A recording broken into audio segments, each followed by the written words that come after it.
नमस्ते मित्रों, मेरे यूट्यूब चैनल में आपका बहुत बहुत स्वागत है। आज हम माघ मास के तीसरे अध्याय की कथा सुनेंगे। राजा बोले, हे मुनि श्रेष्ठ, सब सिद्धियों का निवास स्थल अनेक आश्चर्यकारी वस्तुओं से युक्त यह पर्वत ऊंचा और लंबा चौड़ा है। ऋषि बोले, यह पर्वत 36 योजन ऊंची चोटी पर 10 योजन चौड़ा एवं निचले भाग में 16 योजन चौड़ा है। हरिचंदन, आम, मंदार से शोभायमान और देवदारू, साल तथा अर्जुन के वृक्षों से सुशोभित है। काला गुरु और लवगण के वृक्षों से तथा लता ग्रहों और कुंजों से शोभायमान है, जो सदा फल फूलों से परिपूर्ण रहता है। दुर्भिक्ष से दुखी भृगु जी इस सुंदर पर्वत को देखकर प्रसन्नचित्त हो वहीं रहकर कंदराओं वन और उपवनों में बहुत दिनों तक तप करते रहे। हे राजन, भृगु ऋषि के आश्रम में एक दिन उस पर्वत पर से विद्याधर का एक जोड़ा उतरकर आया। दुखी होने से समीप में आकर उन्होंने मुनि को नमस्कार किया। उनको देखकर भृगु जी सुंदर शब्द बोले, हे विद्याधर, तुम दोनों क्यों दुखी हो? ऋषि के वचन को सुनकर विद्याधर बोला, हे तपस्वियों, मेरे दुख का कारण सुनिए। पुण्य के फल से स्वर्ग में देव शरीर को पाकर भी किस पाप कर्म से मेरा मुख व्याघ्र जैसा हुआ है, जिससे मुझे शांति नहीं होती। दूसरा भी कारण सुनिए। यह मेरी पत्नी स्वरूपिणी, रूपवती, मधुर वाणी बोलने वाली, कल्याणी, नाचने गाने में चतुर तथा सब लक्षणों में से युक्त है। अपनी किशोर अवस्था में इसने सातों सुर वाली वीणा बजाकर मुग्ध भाव से कोकिल कंठ से गाकर गीता रसाभिज्ञ नारद जी को संतुष्ट किया। कुबेर को भी इसने अपने वीणा के बजाने से प्रसन्न किया। इसके वक्र गति, उसके पंचम स्वर को सुनकर स्निग्ध शिवजी भी से रोमांचित हो गए। इसके समान स्वर्ग में दूसरी कोमलांगिनी नहीं है। कहाँ यह चंद्रमुखी सुंदरी स्त्री, कहाँ मैं व्याघ्र मुख वाला मनुष्य।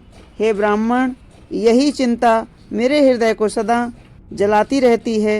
वशिष्ठ जी बोले, विद्याधर के ऐसे वचन सुनकर त्रिकालदर्शी भृगु जी हंसकर बोले, हे विद्याधर, मैं श्रेष्ठ, सुनो।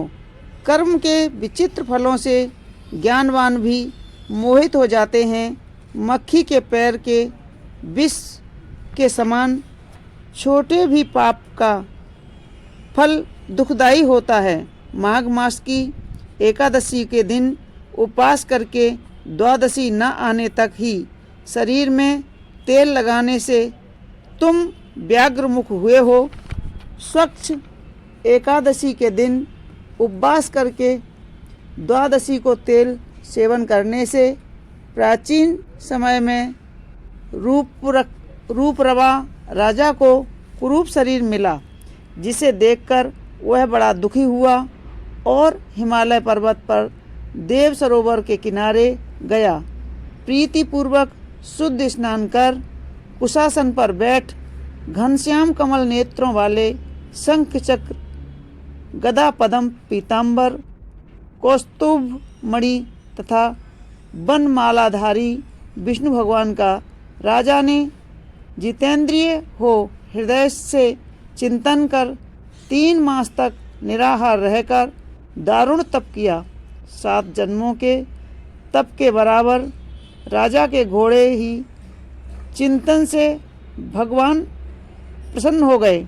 मगर सूर्य में माघ शुक्ल की एकादशी को भगवान ने प्रसन्न होकर अपने शंख से राजा को पवित्र किया और उसके तेल लगाने की याद कराते हुए उसको बहुत सुंदर रूप दिया, जिसके रूप को देखकर देवनागी नायिका उर्वशी उसे चाहने लगीं।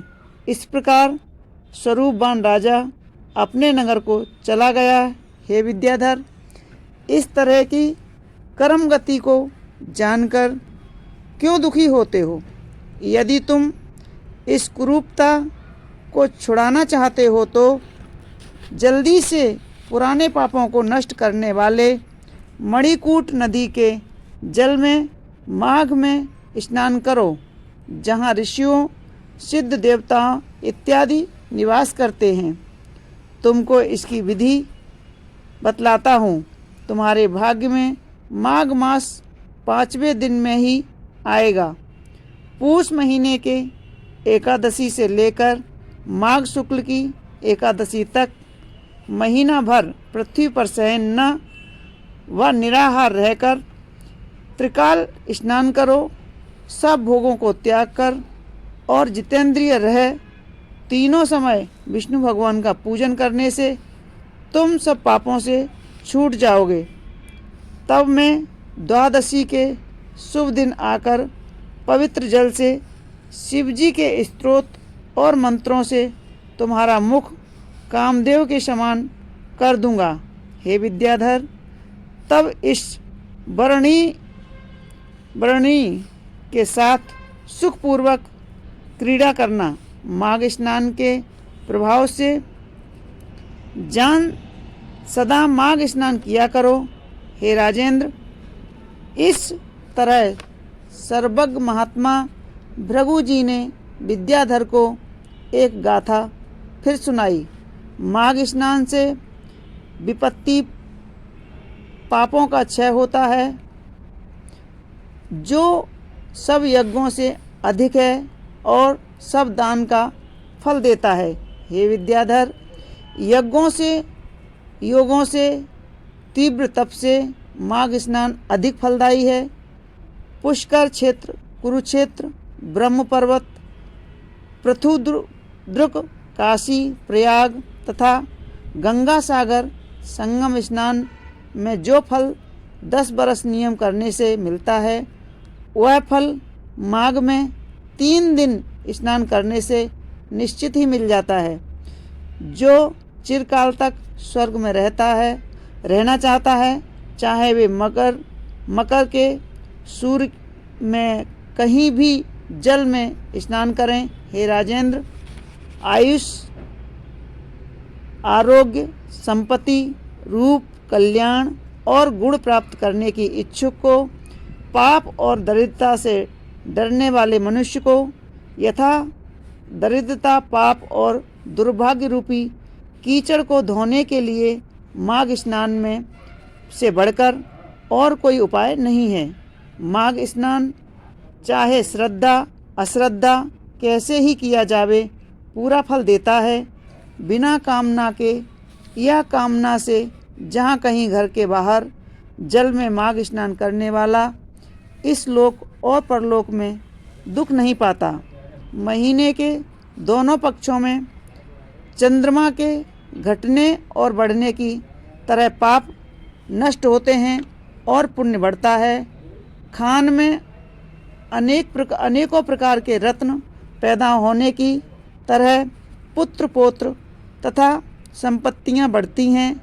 जैसे कामधेनु कामों को तथा चिंतामणि चिंतन फल को देता है, उसी प्रकार से माघ स्नान सब मनोरथों को अवश्य पूर्ण करता है। जैसे सतयुग में तप करने से यथा त्रेता में यज्ञ करने से जो पूर्ण ज्ञान होता है, वही ज्ञान द्वापुर और कलयुग में माघ स्नान से प्राप्त होता है। हे भूपति, सभी वर्णों तथा सभी आश्रमों को माघ स्नान धर्म की धारा अवश्य पुनीत करती है। भृगु के वचन सुनकर विद्याधर ने उसी आश्रम में माघ महीने में उनके साथ पर्वत के झरने के सरोवर में विधि पूर्वक स्त्री संग स्नान किया और भृगु जी की कृपा से वह देवमुख देवमुख हो जाने पर मणि पर्वत पर आनंद करने लगा। प्रसन्नचित्त हो उस पर अनुग्रह करके भृगु जी विंध्य पर्वत पर आए और विद्याधर का मुख कामदेव के समान कर दिया।